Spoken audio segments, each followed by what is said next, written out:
এক মাস পর আবারও ট্রাইব্যুনালে হাজির করা হলো সাবেক ও বর্তমান ১৩ সেনা কর্মকর্তাকে। গুমের ২ মামলায় বেলা ১১টার দিকে তাদের নেওয়া হয় কাঠগড়ায়। পরে ভার্চুয়াল হাজিরার সুযোগ চেয়ে আবেদন করেন অভিযুক্তদের আইনজীবীরা।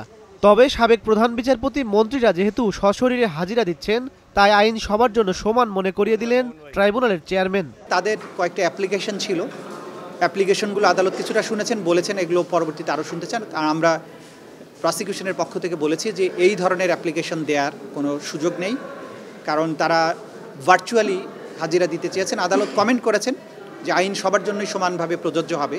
অন্যদিকে সেনা কর্মকর্তাদের আইনজীবীর দাবি এটি বিধিসম্মত, তবে সিদ্ধান্ত দেবেন আদালত। ভার্চুয়াল কোর্টের বিষয়টা এইটা আইনসম্মতভাবে কীভাবে আমরা 46A-তে এবং আরেকটা আছে যে দ্রুত বিচারের তথ্য প্রযুক্তি আইনে 2020 সালে আমরা সুন্দরভাবে করে পড়ব।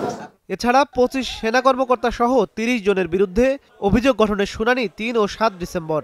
আর রাষ্ট্রনিযুক্ত আইনজীবী পেয়েছেন শেখ হাসিনা সহ পলাতক আসামিরা। ৭১-এর যুদ্ধ করছি আমি বঙ্গবন্ধুর নেতৃত্বে, তার আহ্বানে পাকিস্তান হানাবাহিনীর বিরুদ্ধে।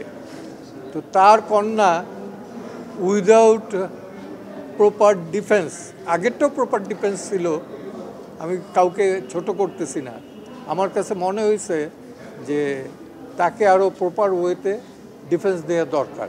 দ্যাটস ওয়াই আমি স্টেট ডিফেন্সের অনেকে আসামি যে কয়েকজন আছেন তাদের মধ্যে অনেকেই পলাতক আছেন, তাদের ব্যাপারেও স্টেট ডিফেন্স লয়ার নিয়োগ দেওয়া হয়েছে। স্পেশালি শেখ হাসিনাকে ডিফেন্ড করার জন্য একজন লয়ার জেরাই খান পান্না তাকে নিয়োগ দেওয়া হয়েছে। আর আসাদুজ্জামান খান কামালের জন্য একজন লয়ার এনগেজ করা হয়েছে এবং বাকি যারা আছেন তাদের জন্য আলাদাভাবে স্টেট ডিফেন্স লয়ার নিয়োগ করা হয়েছে এবং তারা আইন অনুযায়ী আদালতকে সেইভাবে স্টেট ডিফেন্স লয়ার হিসেবে সহযোগিতা করবেন।